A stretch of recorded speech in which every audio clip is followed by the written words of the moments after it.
everyone, and welcome to another SheProp panel. And this time we are very happy to be participating in the PlaidFX Con. We are very grateful that they've invited us to be here. And today we're talking about creating art during the pandemic. This is something that has affected all creators and cosplayers a lot because a lot of what we do involves interacting with people. So this has been a change and adjustment for everybody, and we're going to talk to some incredible artists that are going to tell us how they are handling it. But first, to introduce SheProp. SheProp is a growing community that is focused on supporting, empowering, and representing female, non-binary, and transgender cosplayers, artists, and makers.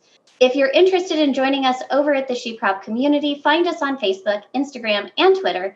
We will add links in the show notes to help you find us, and we'd love to have you. So thank you for joining us today. My name is Abby of Abby Cat Cosplay. I've been cosplaying for about 6 years. I specialize in sewing primarily and comedic cosplays. And so I'm very excited to talk to some incredible and very well-known cosplayers. You're going to recognize a lot of these faces. Hey guys, we are Cowbutt Crunchies Cosplay. We are a married duo of cosplayers who've been cosplaying for 20 years now, I think. About something like that. We don't have any one specialty. Instead, we kind of like doing a little bit of everything, sewing, armor, FX, wigs, all that good stuff. We've had a chance to do a lot of really amazing stuff in the community, and we're really, really excited to be here. Well, thank you for coming. Thank you. Hi. So I'm Cutie Pie Sensei. You can call me Jasmine though, because I feel like it's weird for anyone to call me Cutie Pie Sensei in real life. I've been cosplaying for about 6-ish years now. I don't really specialize in one particular thing. I do armor and sewing equally. And yeah, I'm just really happy to be here. Well, thank you for joining us today. Hey everybody, I'm Beverly from Down in Creative Studios. I am really excited to be here today to talk to talk with these amazing cosplayers that I feel like I can also call friends about this topic about creating during the pandemic because it's been a year. But I am known for some sewing. I don't really consider myself a really great sewer yet, but I can pretty much make anything out of foam. I feel pretty confident with that. I've been cosplaying for about 6 years, and I'm also the founder of SheProp. So I am super excited to be here. Thank you. Hi everyone, my name is Moise. You can call me Marie. I've been cosplaying for about 8 years now, and I really love doing mashup cosplays. So that's like taking two concepts or two characters and putting them together. Most of them are funny to me, so I love making people laugh with that. And I'm also a registered nurse, so this pandemic is pretty unique to me as a creator and a healthcare worker. So I'm really excited to talk about this topic with all of you guys. Well, thank you for taking your very precious time to talk to us today. No problem. Hi, everybody. My name is Riddle, but you can call me Ricky because much like Jasmine, it's weird that you call me Riddle in person. I've been cosplaying since 1998. You can do the math, 22 years. And that was before I even knew what cosplay was. I don't have any specialties. I like to say I'm always learning and always trying to develop new skills. But I have taken the skills I've learned from cosplay, and now I work in the film and television industry, often as a specialty costumer. Well, thank you very much for coming. My pleasure. Well, thank you everybody for joining us today. I know a lot of us have had to go through a transition period right now and figuring out how to still be artists and still create art and still stay motivated when we can't go anywhere or do anything or see anyone. So I'm excited to talk to all of you because I have a feeling there's a lot of different approaches that people have taken here. So first of all, how has the pandemic affected you? And Beverly, I'd like to start with you on this one. What sort of changes have you noticed? I mean, everything from like personal life, how we live in our house. My husband works at home now. So I had to take my sewing area out of the office that we were sharing. So I don't have a sewing space anymore. which is fine. Like he's still employed, so that was completely okay with me. So I've had to make a few sacrifices just to put my family first. I also work in the healthcare industry. I'm an MRI tech at our hospital here in town, and when all of this happened, I lost a lot of my shifts at work. Thankfully, all of our jobs were kept, but that was a really scary time. And I was beginning to think that I would have to try to either probably find another job somehow or try to make cosplay into something that I could maybe make a little bit of money on. Thankfully, I didn't have to wind up doing that because it would have been really hard because everybody is doing the same thing. So I felt like we all sort of were floating around just trying to figure out like how to deal with our new normal. And having things canceled like one by one and having these things that we had for like deadlines being taken away, and having to realize that everybody's going through the same thing. That was difficult, but it was also sort of made me feel like we were all moving forward together into this unknown. So I still kind of feel that way, like who knows what's going to be happening, but I do feel like how I've been able to fold everything into my life, I've been able to shape things around that, and I feel a lot better than I did back in March, April when all this was going down. Now, Marie, you also work in the healthcare industry, so this has probably been a pretty intense time for you. Oh yeah, definitely. I mean, like Beverly said, back in March, April, that was a really uncertain time. It's kind of hard to believe that was, when it started, because this is our new reality. It just the instance that you kind of feel like as if we were preparing for war in the hospital. That's kind of what it felt like. I kind of had to drop my hobbies, like all my other things that I was like focusing some attention to. I had to shift my focus to really being at work, being really ready to take on anything.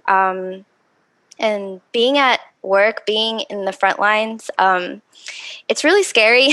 I'm like saying that like with a little sense of humor, because you do kind of have to have that like sense of positivity, or else like these kinds of things will really break you down. And before the pandemic, I really looked to cosplay as kind of like a nice distraction from work, because that would be something that I would like love to do. And, not that I don't love working, but it was just like, being able to come home from work and like have something to create and like, that whole thing was really important to me. And the fact that, with this pandemic and there's not that many things going on anymore, I really had to like focus a lot of my time and energy and attention to work, and it was a lot. It was, and thankfully now things are kind of dying down. We noticed little surges here and there.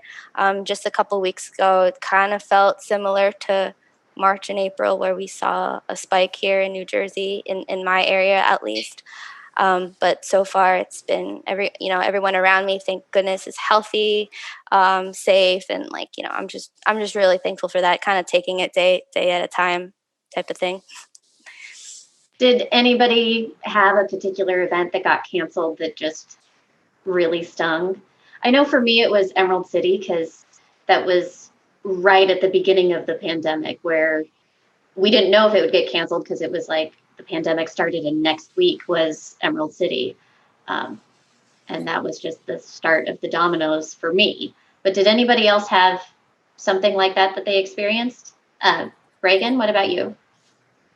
I actually was going to go to Emerald City as well. But the one that came immediately after was Anime Boston. And for me, the part that really sucked about that was I had just come out with my wig styling book. And that was the con where I was going to do my first book signing. Arta was going to begin to distribute the book, and I was going to get to do a lot of kind of book related things with it. And we haven't had a con since then. So that's kind of unfortunately really thrown a lot of my book stuff off track. And I'm just like, dang, if I had just done it 2 months before then. So that's kind of a bummer. But who knows? Maybe I'll be able to revisit that in another year or something like that. But that one kind of stung a lot. And Jasmine, what about you? Yeah, for me, it was Dragon Con. So that takes place over the holiday weekend, beginning of September or so. Dragon Con's my favorite convention, like bar none. Just this is my favorite one to go to every year. And every year I do like a mashup group. And it's grown slowly for me. It started with just me and then added my friend Kira Kelly Cosplay. And then like every year we've added more people. And this year we just like, it's always a secret and we never like tell the secret of like what it's going to be until 2 weeks before.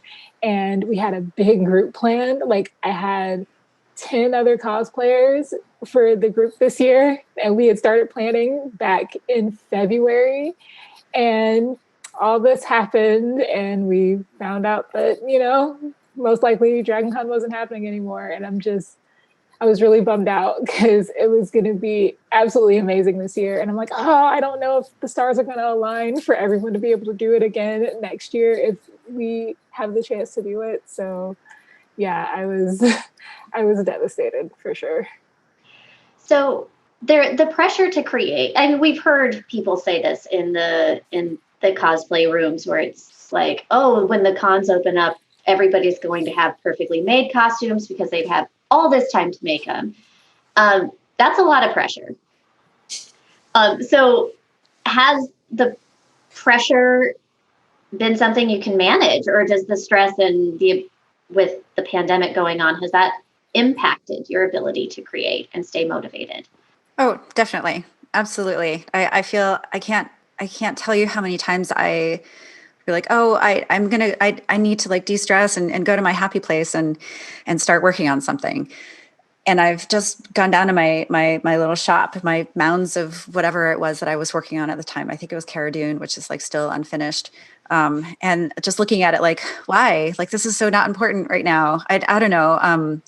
It was just a really scary time. And I just felt like I couldn't allow myself to have a little bit of joy. I don't know if that makes sense, but like I wasn't like it was a part of a life that was not my life anymore. Like getting back to that was just something that I didn't really want to allow myself to do for some reason.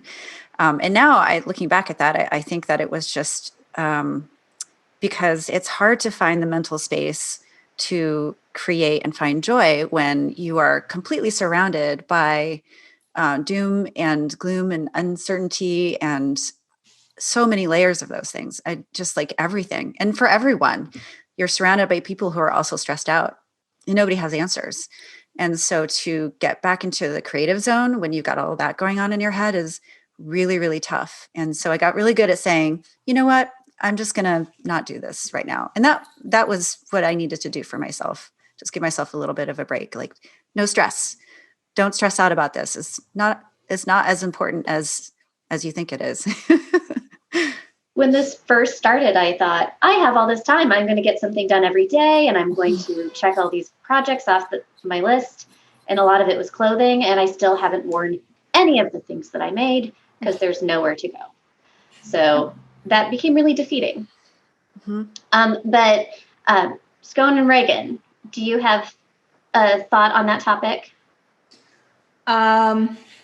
I mean, it's really hard to get motivated to do something when you don't know when you're going to ever be able to wear it. It's sort of, we're very deadline motivated people.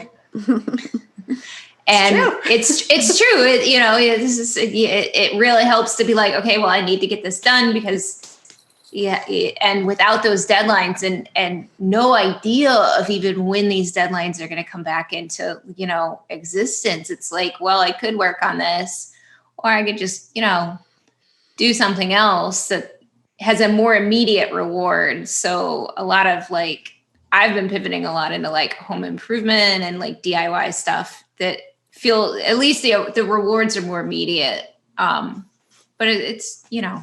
Yeah, I I think for us at least, we're very con motivated people, because like online cosplay is great, and posting things online and getting the like serotonin, cool. But what I really like is seeing people in person and getting able to geek out with other cosplayers and then be big stupid nerds at a con.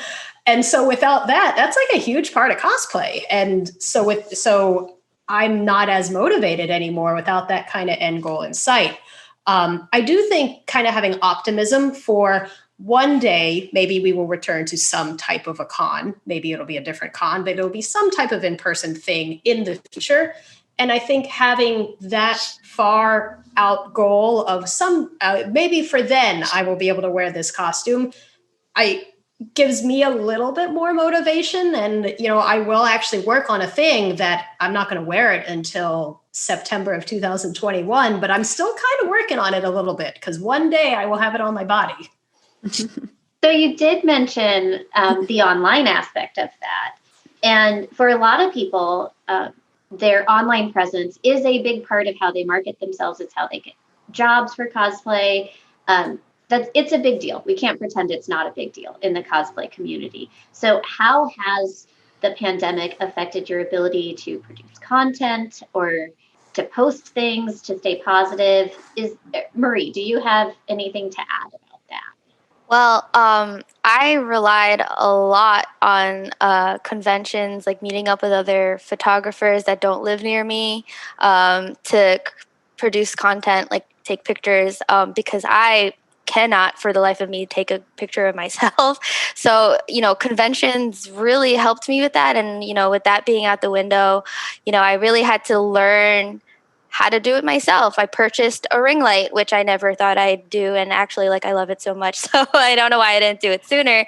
But I mean, it was challenging for me because, it was something that I had to learn how to do myself, which this pandemic really kind of forced a lot of people to do, is to learn how to create themselves, be, kind of their own photographer, their own social media marketer, things like that. So I'm pretty Instagram heavy. So a lot of what I put out there, are photos, small videos.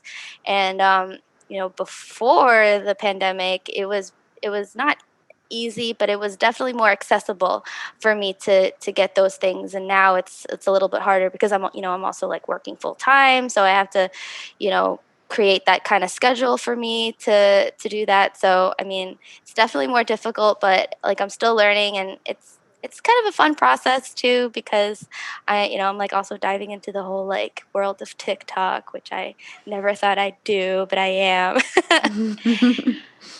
And Jasmine, you also indicated that this was something you wanted to talk about.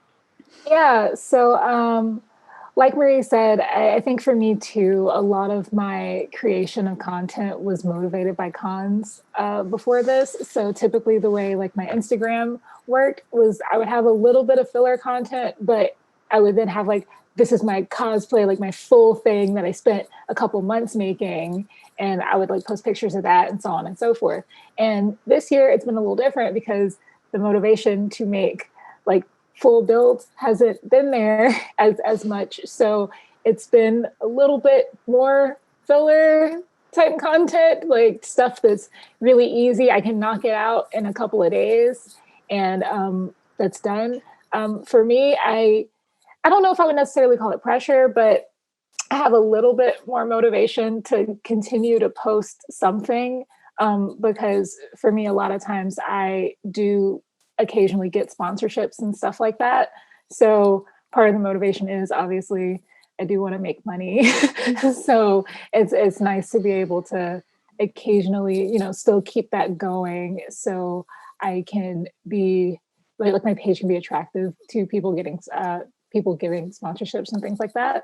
I'll be honest though, if I didn't have that, it'd be really difficult for me to continue to post content right now. It's just hard to find the motivation, especially because my workspace, I I work from home now every day. I used to go into the office and now I work from home. So my workspace is now where I am for my job 8 hours a day too. So while cosplay used to be an escape, now it's like I'm working here in this same space, so I don't feel as much like being here for more time to also create things. So it's definitely rough. That's the same situation for me. I have to put my sewing machine in front of my work computer now to work in my studio. So it does make you want to leave the room at the end of the day. But what are some coping mechanisms that people have found to help them either stay active in their studio or just deal with the stress of having cosplay, your stress reliever or creative outlet, not be something that motivates you anymore? I know Reagan and Scone, you had something to add to that. I've been having this mantra of do what you want. I've been jumping to so many random projects. Like, I've never made videos before. And then I was looking at my friend Amanda and Casey's videos, and I was like, that's cool. I want to do that too. And then I got really into doing videos for like 2 weeks. And then I was like, I'm done with that now. And now I'm going to try and do this other thing. And like, you know, whatever. Like if we're so unmotivated right now that if something sparks like the smallest amount of interest, just do it. Who cares if it's not like a big old build or what you normally make? Like if you feel creative, just like do it. Who cares? So like I haven't made a single big build except for like one that I actually had a deadline for, which is like the only reason I did it. But like whatever. I've been making other stuff and that's been occupying my time. Does anybody else have a method they've been using? Ricky, is there anything that you've been doing?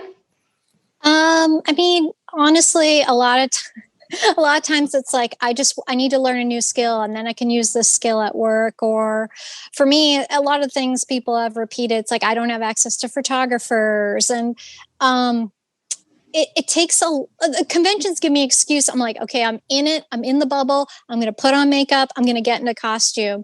And so when I'm at home, I'm like, can I just wear sweatpants and that's it, and not wear makeup and not be uncomfortable? But I mean, right now, like in this moment, I find like I start rewatching Avatar: The Last Airbender. And I'm like, I need to make an Avatar costume. Like sometimes it's just rewatching or getting back into like a fandom I really love. And that's been sort of like helping to inspire me to work on some old projects. But I mean, yeah, at the beginning of the quarantine, I worked on a ton of stuff. And I was like, well, those 5 costumes are just going to sit on hold till I can safely shoot them with somebody. But yeah, sometimes it's like a little bit of guilt too, to be honest. It's like I have all this time. I should be doing something with it. Because I know at the end of it all, I would feel guilty that I didn't make the best of it. But sometimes you just don't feel like it. Sometimes you want that immediate satisfaction of like, I'm going to play this video game and I'm going to finish it. And that's what I'm going to do. I think you need to look at like really, really small stuff and break your, like, I think people need to break their projects down into like tiny wins, because it's hard thinking about big builds all at once. It's like, I have so many, because you break it down into parts, right? You're like, oh God, I have to make a breastplate and both of like the shin guards, and I have to like style the wig and do all this stuff. So I know for me, like being able to at least work on pieces, like, I don't know if you can see it back there. There's an Ahsoka Leku thing that I've been trying to put together for like a while now. it's slightly off topic, but then you also have to get into the financial logistics. You're like, I'm in quarantine. I might be out of work. Who knows how long? Is it financially responsible for me to be working on a big build? Or, you know, I need to go into Michael's, or I need to go into Hobby Lobby and actually look at look at something, look at buckles, fabrics, threads, wherever. Is it, responsible of me to go there? But I mean, it's honestly though, I think what keeps me inspired is just getting back into things fandoms I love. And I was like, oh yeah, I want to cosplay from that. I forgot. I pivoted away from cosplay completely. So I got my start sewing quilts, and I had a list a mile long of things that I wanted to do, and I never had time because I had cosplay deadlines. So it's like, well, there's no cosplay deadlines now. So it's back to making that wedding quilt for a cousin, or the baby quilt, or that Christmas quilt that I always wanted to replace. So if there's an excuse to be in my studio making something, then I'm using it regardless of what is getting made. That's how I'm dealing with it. And for me, I mean, like something Beverly touched on is like there's something bigger going on. So a lot of the times I was like, you know what? Should I be making masks for nurses or should I be working on cosplay? And I just felt like I can't be on the front lines. So this was early on, this was a way I could help. So yeah, there was like a month or two where I was just like, I just got to make masks. I just got to make masks. It's the only thing I can do. And that's what motivated me to do that. But then you're like, I'm sewing the same thing over and over again. And then that was like, I want to do something creative. And, you know, I want to feel pretty again. So we have, I mean, the opportunities to cosplay are not gone because we have seen cons switch to virtual formats where panels like this are happening and there are virtual cosplay contests that are happening.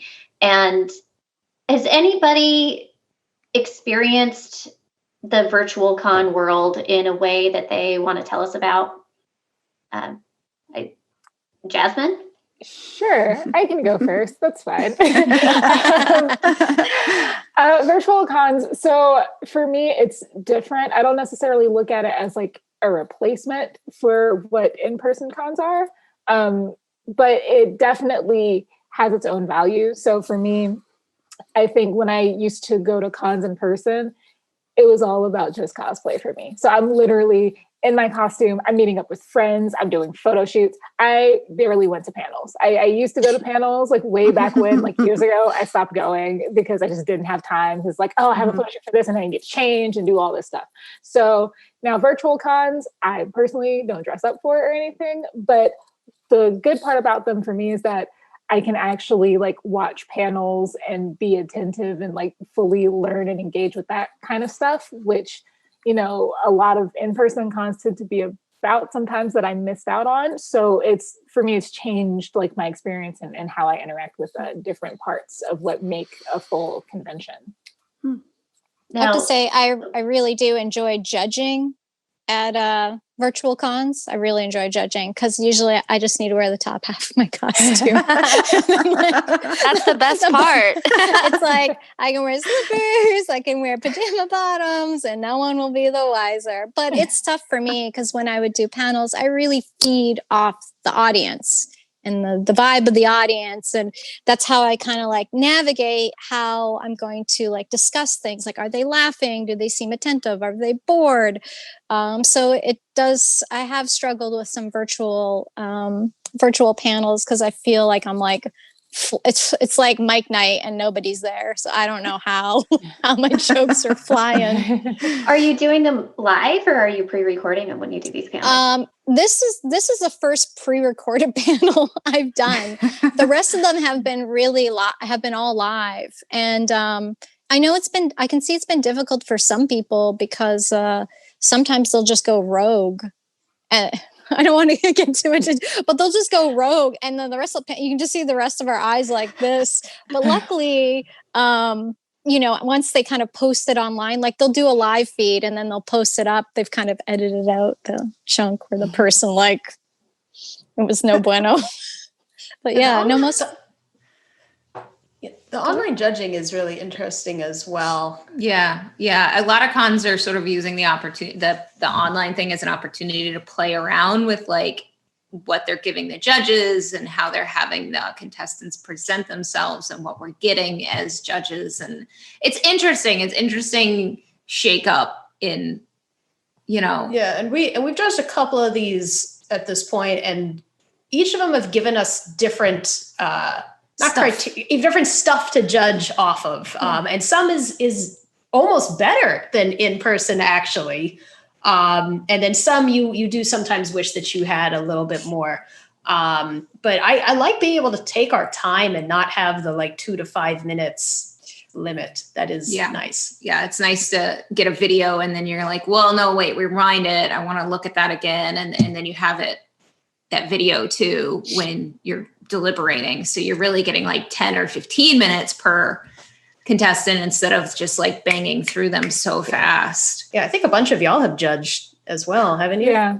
Yeah, there was a growing period though, because I know for me, like in the very beginning, when people were first trying to put these virtual like costume contests and stuff together, I don't think people knew fully how this was going to work. So I know I had a struggle earlier on because it was like people would send in the videos and stuff, and the videos are like cool, and some of them like they're edited really neat, and it's like, okay, cool, but I can't see the detail of your costume. I wish I could like look closer, but oh no, it's too far from the camera. I can't tell if it's clean or not, that kind of thing. So, and part of that is because the information wasn't given out, like, hey, this is exactly what you need to record so we can judge properly. So I think people just didn't know. And I think as time has gone on and we've been in this pandemic for a long time, I think it's kind of gotten a little bit more streamlined. So it's been a little bit easier.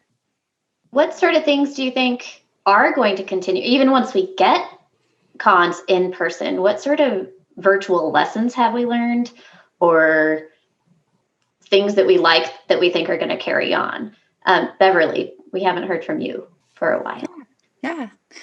I'm just listening to what everyone's saying. I feel like I know we all have our own little like bubbles of creativity that we've been like living in like little hermit crabs for the last like few months. And so it's really interesting to hear everyone's experiences. I haven't done a virtual contest at all, but I have done lots. I've been working with Abby to put together a lot of the SheProp panels and recording podcast episodes. So I've been doing a lot more digital behind the scenes stuff and really bulking up my editing muscles, which still not sure that I really enjoy very much, but I am going to continue doing that because now I feel like that's a skill that I have learned.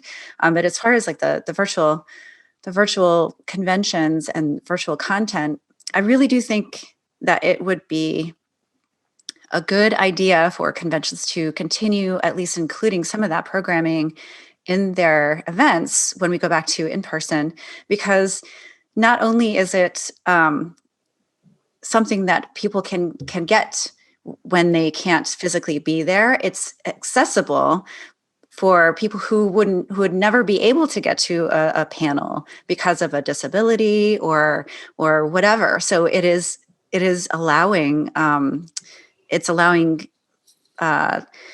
con goers or people who can't go to a con to have an experience or have like a connection with a workshop or to see a panel like this and hear people talk, or to see a more in-depth look at a contest. So it feels like it is expanding that community a little bit more.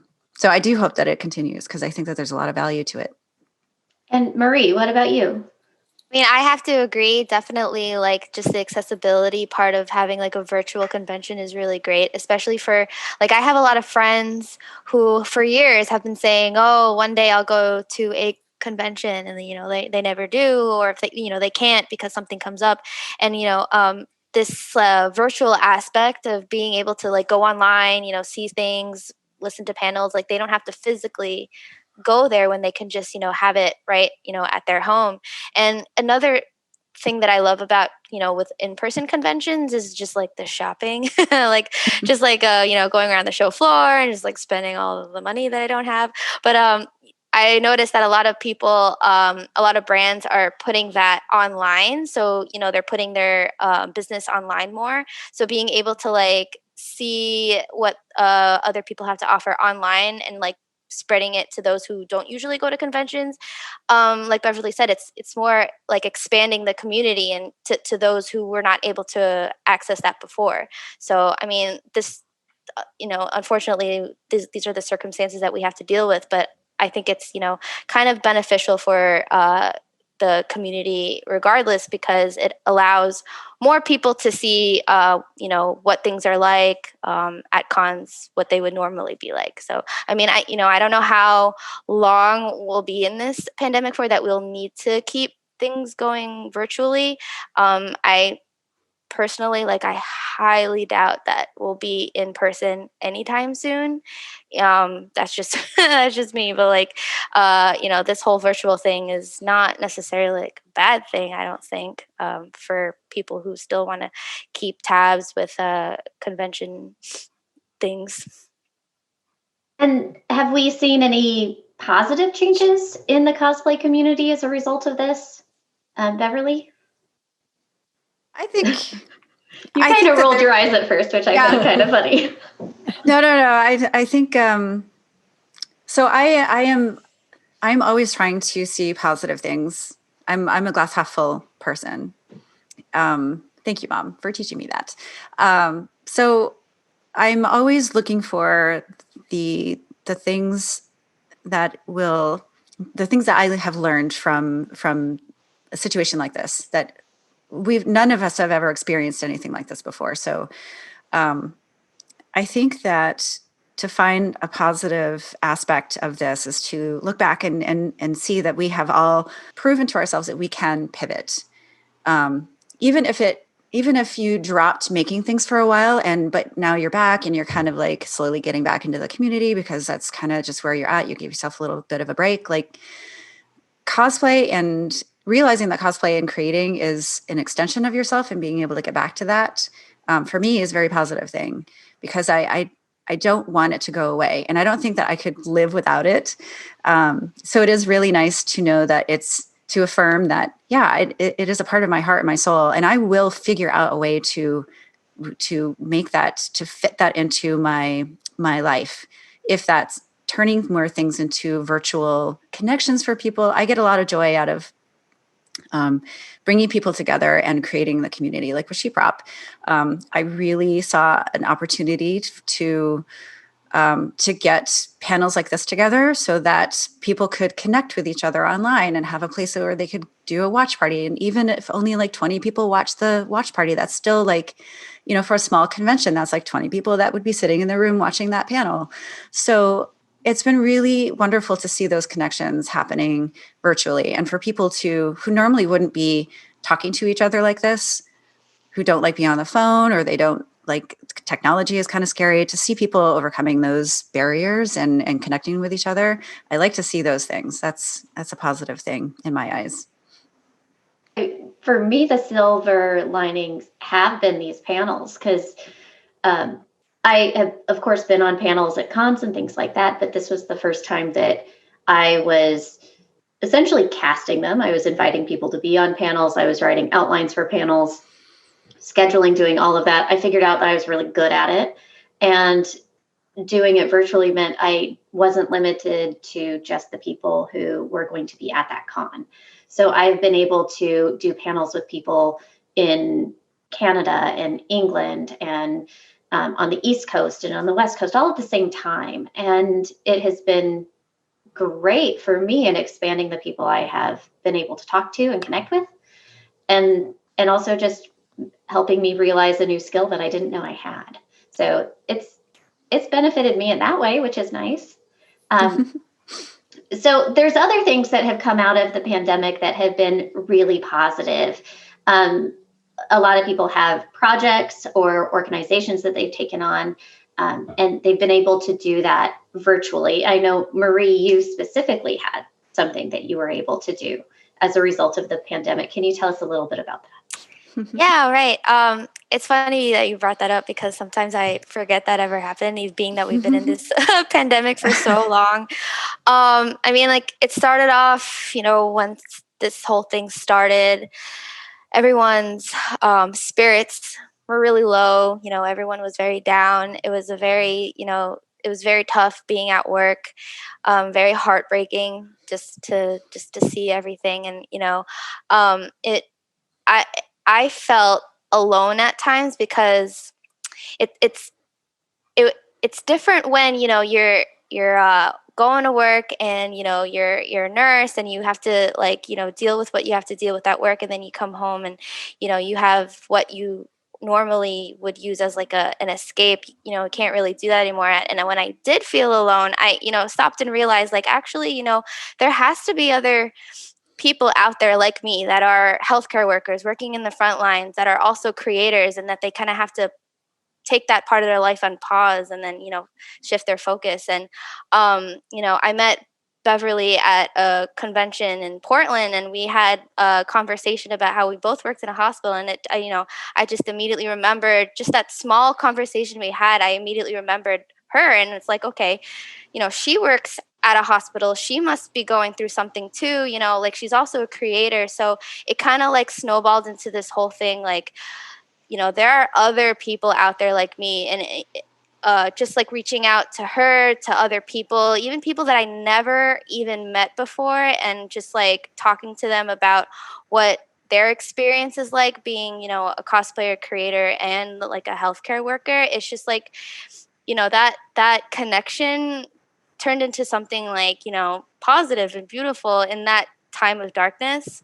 And I really did not think that it would get the attention that it did, because you know, around that time people were doing like the pass the brush videos like on TikTok or whatever, and it was just like started off just like, oh, wouldn't it be like a cute little idea if a small group of us did this, and then, you know, like more people wanted to get involved, and then the end result was just like so like overwhelming for me, like, wow, like this is like people are really responding to it, and people, you know, those who don't even know what cosplay was are watching this, like, you know, they're able to feel connected to it, because in a way they kind of also feel like, you know, if you don't have to cosplay, just if you're like a creative person, they kind of see like, you know, those types of things can really help you get out of that funk that, you know, started with the pandemic. And I have to, you know, I really cannot take all the credit. Like, you know, Beverly, everyone else that's in the video, they really made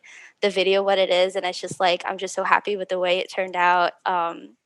And I really just like, I can't take all the credit for it. You know, I put it together, sure. And, you know, I connected all these people, but they really like, you know, took the video and made it what it is. They're my heroes. You're my hero.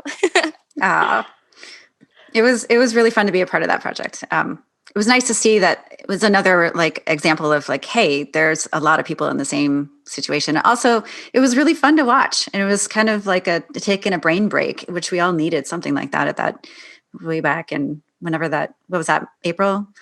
March, Yeah, April. it was April, and it was, you know, it was tough to get people, you know, to take a couple minutes out of their time to record like a couple seconds of them in the PPE and then in cosplay. But just like when they heard the idea, you know, they made it happen. And I'm just like so thankful that they were able to do that, because it, you know, it is hard, especially at work. You know, I know you recorded at home, like, you know, people made it work, and it goes back to, you know, utilizing what you have and just like making things happen. And it was a really fun time. It was fun to put together, and maybe in the future we'll do like a part 2 or something.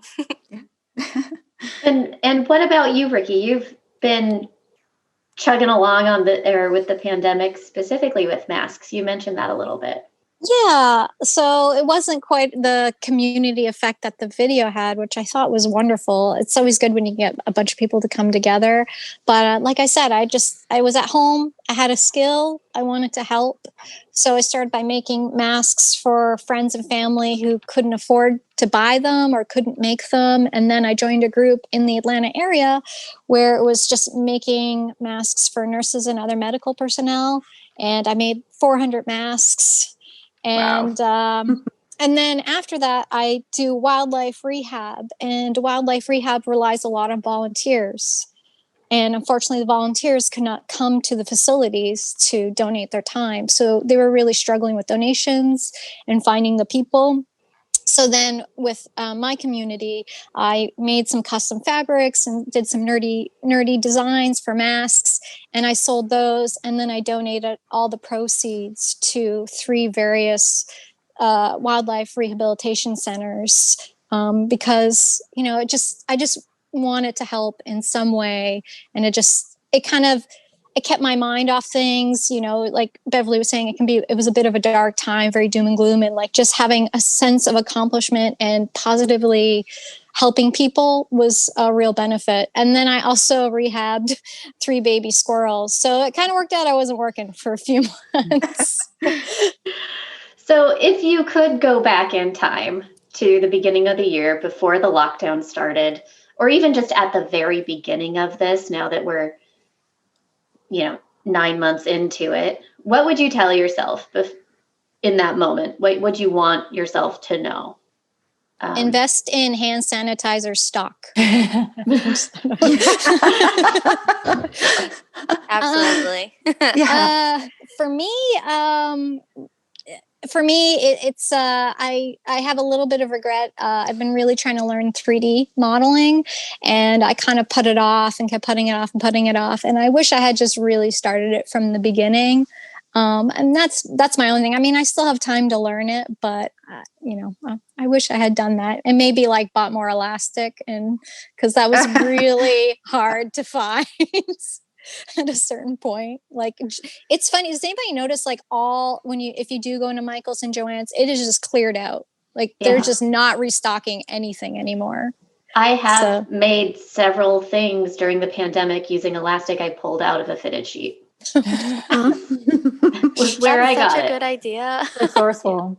I mean, it was a fitted sheet from my like pile of mock-up fabric, so I was like, oh, here we go, it's a gold mine of elastic. Yeah. Yeah, you normally go to like Goodwill to search for things, and you couldn't. I mean, that was shut down. I am a budget cosplayer. I'm a thrifty cosplayer. I make stuff out of upcycled fabric and garbage, and literally garbage in some cases. And I have one cosplay where the only thing I need to do is make the boots, and I cannot bring myself to pay retail for them. And I'm like, I can't buy thrifted boots during a pandemic. No, I'm not doing that.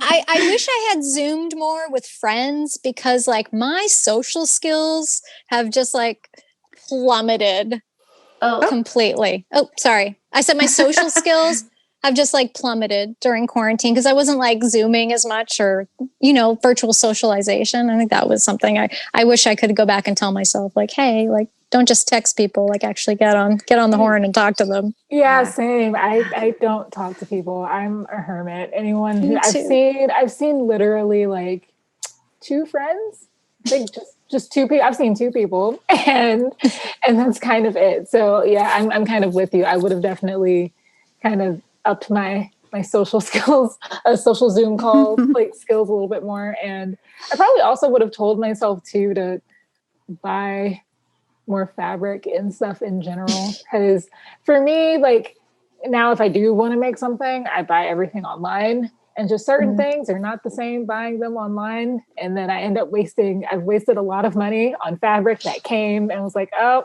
well, this is wrong, let's try again.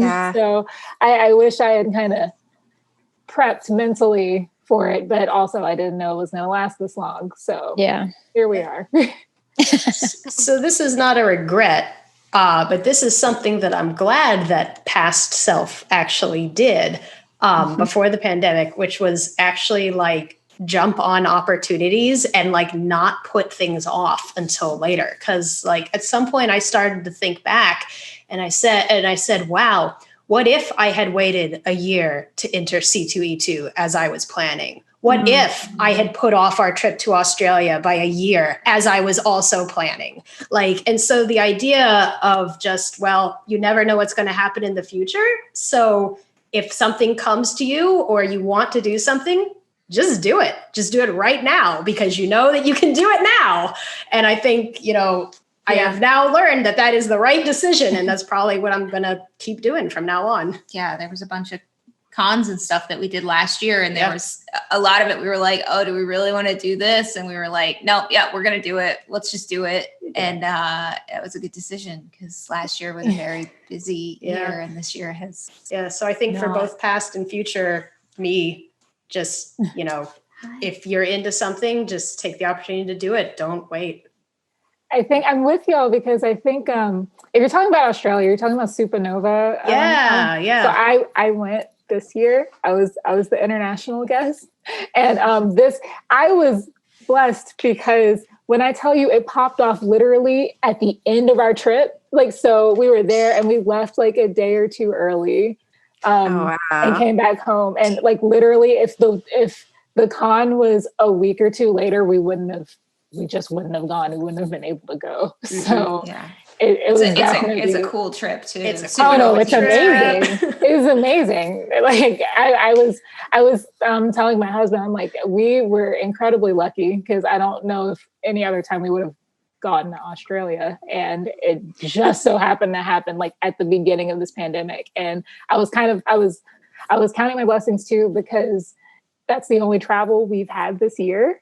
And I would have been even more depressed, I think, if we just hadn't gone anywhere at all this year, because that was literally the only trip we've been on. So you made your one trip really count. Yes, exactly. So we are reaching the end of our panel and the end of the time that we have to spend together, but I do have one last question for you. And some of you did kind of allude to it, but if you could go back in time and stockpile one item, what would it be? And for me, I'm a stash keeper. I have piles of fabric. I don't need fabric, but I ran out of zippers real quick, and so did every fabric store. So I would have just cleared out the zippers. There's not much you can do to avoid putting a zipper in a lot of clothes. Anybody else? Beverly, what would you stock up on? It's not necessarily like a stock up thing, but I would have put a little bit more time into getting a better webcam and like the equipment for that, because it was real hard to find anything like that when everyone was doing the same thing. Because I wanted to make content, and me, glass full person, is like, oh, well, they all need it for work and everything. Like, but I need my thing too. This is making me sad that my quality is just crap and my computer camera is terrible. So now that's all fixed now. But yeah, and then that goes back to don't put off what you can just do now. Yeah. I know for me, it'd be dumbbells. I try to transition to the whole working out at home thing. And I have thankfully we already had some weights, but there were specific number weights that I needed. And when I tell you they are still sold out everywhere, I cannot find, or if they are on Amazon or something, the price gouging is insane. So it's impossible to find good workout equipment and weights. So I wish I had just done it when I was supposed to get my weight room and stuff situated last year, because I've been trying to still stay healthy in quarantine. And Marie, what about you? So my boyfriend and I recently just moved out together, and for some reason, finding furniture is just impossible. IKEA is just sold out of every single thing. I don't get it. So I really wanted to make my own little workspace for specifically cosplay. That is my dream, to have a little craft table, a little section to just sew and work on stuff. And I just can't find a good space saving is a huge thing for me. So there were a lot of space saving furniture pieces that I really wanted, and it's everything is just sold out. And I don't know why if everyone is doing the same thing as me, but I wish going back in time I would have maybe pre-ordered a couple things. But I mean that's one of the big things. But in terms of other supplies, I'm one of those people I don't really know what I'll need until I'll need it. So in hindsight, I don't know, I should plan a little bit better. But the furniture and just home decor in general, I'm turning into that person. It's crazy. For me, it was 3D filament because I printed a 1-to-1 scale of myself. Oh, that's right, you did. Yeah. I went through 20 rolls of filament, and I guess everybody else was 3D printing as well. Also, I got burned pretty bad. I was looking for a certain size of buckle for my Edward Scissorhands, and because it was coming from China, shipping from anywhere was taking twice as long. Spoonflower fabric was taking a month and a half to come. But it's that thing. You're never I wouldn't have known that, oh yeah, hey, we're going to be locked down for 6 months. So you should buy 30 rolls of 3D filament. I don't know. We haven't had we have trouble. a hoarder situation here in our house usually. So zippers, elastic, all of that we had. Yeah. I don't think there was anything that we were Oh, you know what sucked though? I went to, so again, back to this stupid book I wrote. like wrote the book, went to ship out the book, like when this was all when ramping you were up. trying to mail everything. Well, and then I went, all right, time to print the shipping labels. Oh, wait, what do you mean the price of shipping has jumped by 20% internationally? So, oh my God, that wasn't cool. Yeah, I tried to do this side hustle where using a laser cutter to do like nerdy iPhone watch bands. And it was the same thing. It was like the moment you went international, you're adding like 3 weeks and like double the price. Yeah, it was just and I had already charged people based on the price before the pandemic. Oh no. So I was just Did you go back to them and be like, I got to raise the price? No, I didn't. No, I just ate the cost. Oh, you were a good. Everybody buy her book. yes, buy my book, please, because I can't sell it. Well, thank you everybody so much for joining us today and for talking about your experiences during this pandemic and sharing what you're doing to make the most of the situation.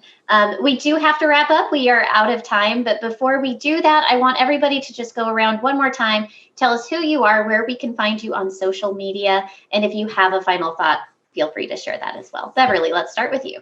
Yeah. Well, I'm Beverly from Down in Creative Studios. You can find me everywhere at Down in Creative Studios. And also on SheProp. I try to stay pretty active over there.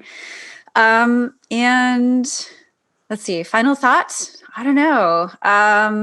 I hope to see everybody sometime, but if not, then call your friends, call your creative friends. That's what I wanted to say. If you're feeling down, watch your favorite, whatever, do a Zoom meeting with somebody and or just connect with somebody. I think that is something that we all needed to do a little bit more of at the beginning of all of this. And I think we're getting better at that. At least I am. And that is helping me a lot. So yeah, I'll finish with that. Okay. And Reagan and Scone. We are Cowbutt Crunchies. We are on all the social medias, including YouTube now. Just trying to do YouTube. So check that out. And final thoughts? No, your final thought is telling us the name of your book and where we can buy it. Oh, Yeah. yes. It's The Art of Extreme Wig Styling, if anyone is into super extreme wigs. And you can buy it on our website. And what is our website? Our website is all those various social media things. Cowbutt Crunchies. Cowbutt Crunchies, cosplay. Yeah, something like that. Something like that. We'll share a link. And Marie. My name is Moeezy, but you can just call me Marie. And you can find me on Instagram. It's Moeezy, Maweezy. There's actually another rapper somewhere out there with the same name. I am not him. I am the cosplayer. And final thoughts. Well, first I just want to say, all of you guys are so freaking talented, and I'm just I look up to all of you. You guys just being here within the same panel as you guys is just unreal. So I look to you guys for inspiration too, and seeing what you guys put out is just awesome. So just keep it up for people like me who look up to you guys. And I hope everyone stays safe. With the pandemic, we don't know how long it's gonna last, if it's gonna be over soon or whatever, but hopefully soon we'll get some things under the control. But I just hope everyone stays safe and healthy and all that stuff. And Jasmine, what about you? So, hey, I'm Jasmine, known as Cutie Pie Sensei on all the socials. I think it's pretty consistent, thankfully. Do want to tell people to, if you have Disney Plus, please check out the Marvel 616 documentary that comes out on November 20th. Oh yeah! I will be in that Oh my God! awesome. Episodes. So I'm excited about that. And yeah, I'm just like Moeezy said, I'm thankful to be on this panel too. I look up to everyone. She already knows. I met her last year at the in-game premiere thing. Oh my God, that was crazy. Freaked out when I realized who it was. So I am also that person that nerds out of people. So I just really appreciate being invited to this panel, and it's been awesome. So. And Ricky. You can find me on the social medias, Riddle, RADD, the number 1E. I'm mostly active on Instagram. But I guess be safe, be sane, take care of yourself, emotional well-being, mental well-being, and please slow for squirrels. And I'm Abby of Abby Cat Cosplay. You can find me on Instagram and Facebook under that name. And you can find all of us in the SheProp community. So if you are trans, if you are non-binary, if you are a woman who is an artist, creator, cosplayer, please come and join us because we would be very happy to have you. And it's a lot of really great conversations and tips like what you heard today during our panel. So thank you all for joining us today. Thank you PlaidFX Con for hosting this panel. And also thank you to our behind the scenes team for the editing and graphics that we're going to be sharing today. And thank you all.